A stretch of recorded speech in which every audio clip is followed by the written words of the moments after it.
What's happening, folks? Back with another reaction, back with another Belinda Carlisle song, and we're up to the final tune on her 1987 album, Heaven on Earth. Thank you again to Phil. And it's Love Never Dies. A straightforward phrase.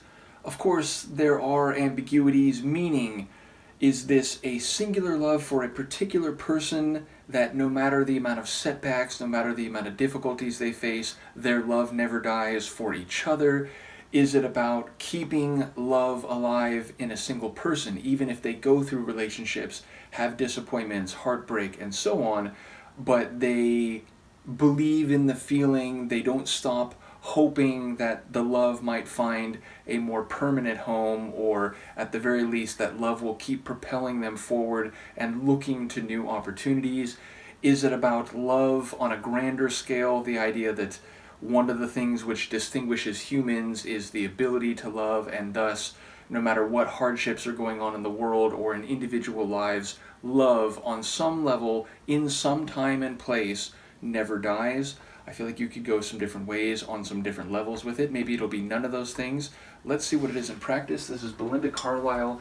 The tune is Love Never Dies, and it's the final track on her 1987 album, Heaven on Earth.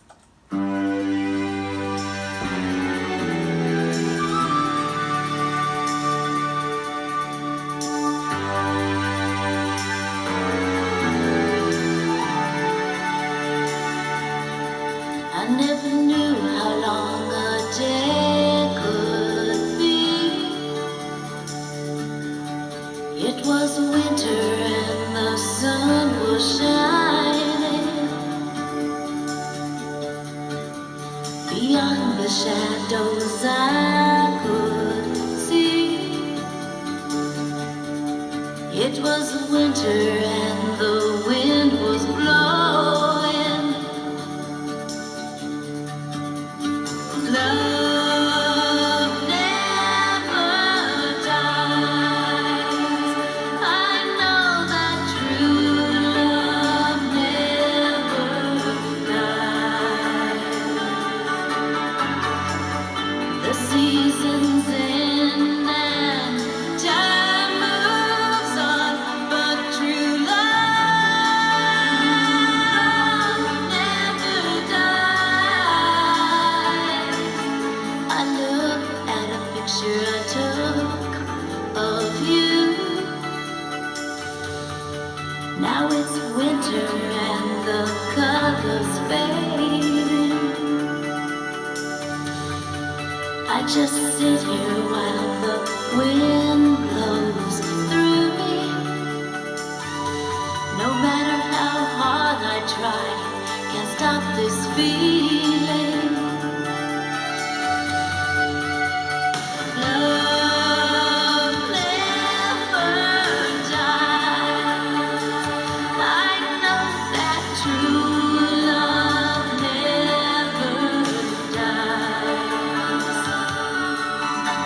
A day comes to an end and time moves on, but true love never dies. But true love never dies,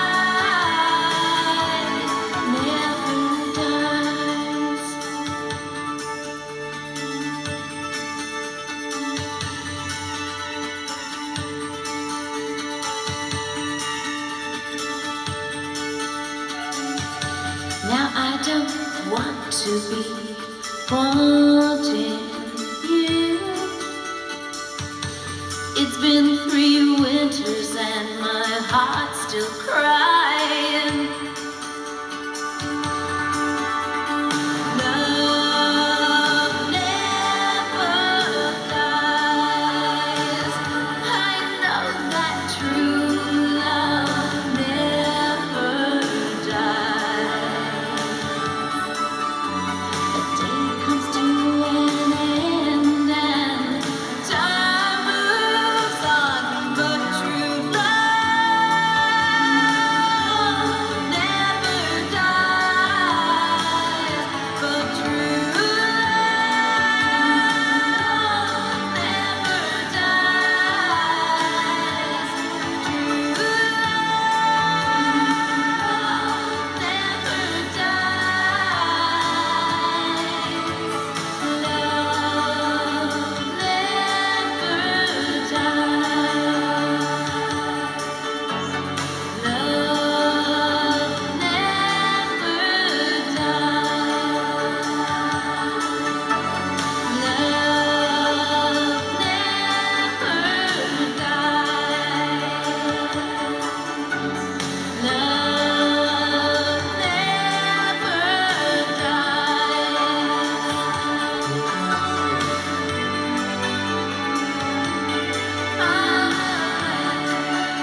heard you whispering, Belinda.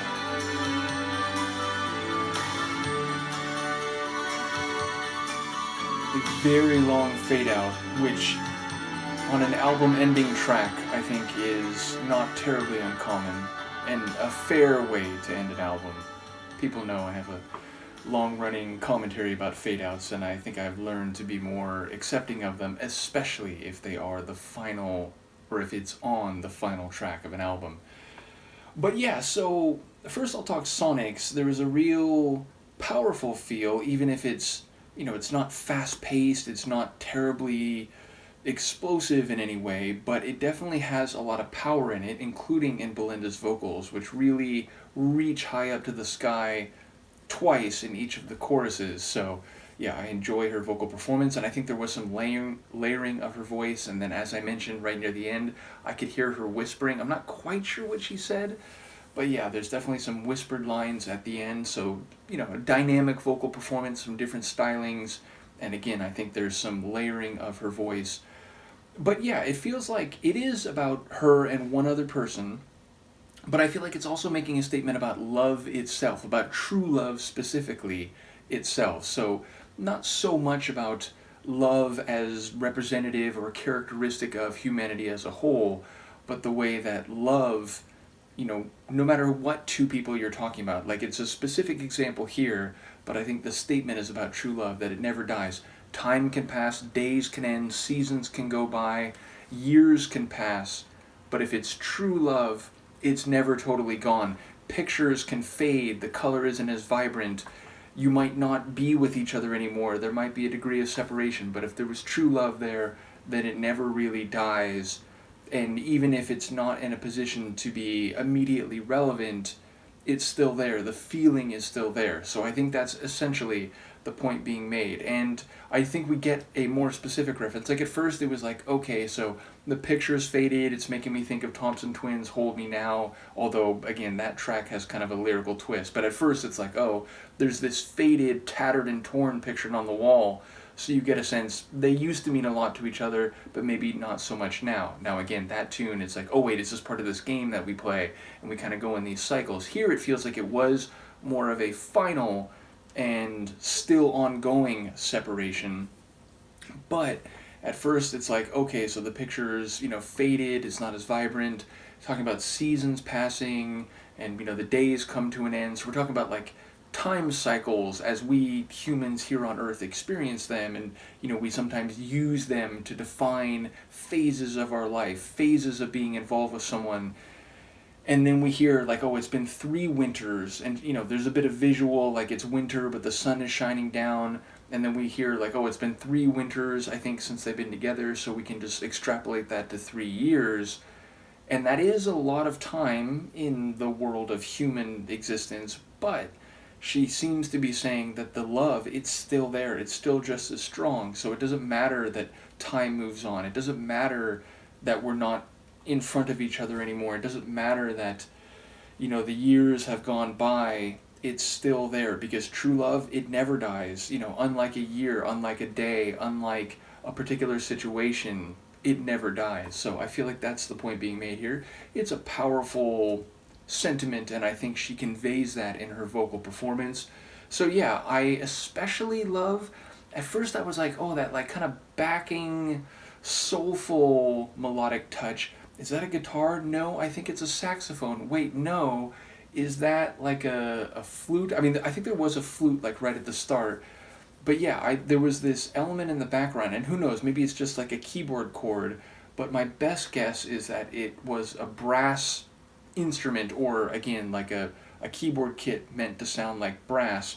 But yeah, it had a bit of a saxophone soulfulness to it, and it was sort of streaking across the track in the background at a number of points, and I think that was my favorite sonic detail. But there were some nice keyboard lines beyond that, and again it had a, like, I don't know if power ballad is the right phrase, but yeah, it had this epic quality to it overall, even if it was relatively a down-tempo tune. So yeah, a cool way to end the album, and as I said, I enjoy the way the track finishes.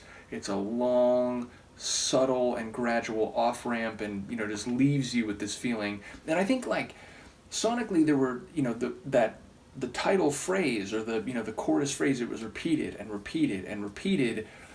And the Sonics, they weren't crazy dynamic, going all over the place, lots of distinct phases of the tune. It just kind of kept washing over you in waves. And I think that was kind of an articulation of the sentiment that true love, it's always there, and time can pass, so we can keep moving forward, and time can extend, but it's still there, it's still just as powerful, it's coming back, it never dies. So I feel like sonically and vocally, it was kind of articulating that sentiment in musical form. So that's the way I took it. Once again, shout out to Phil. I don't remember in the moment what the next album might be, but I'm looking forward to more Belinda. So let me know what you think. I'll see you for the next one. Peace.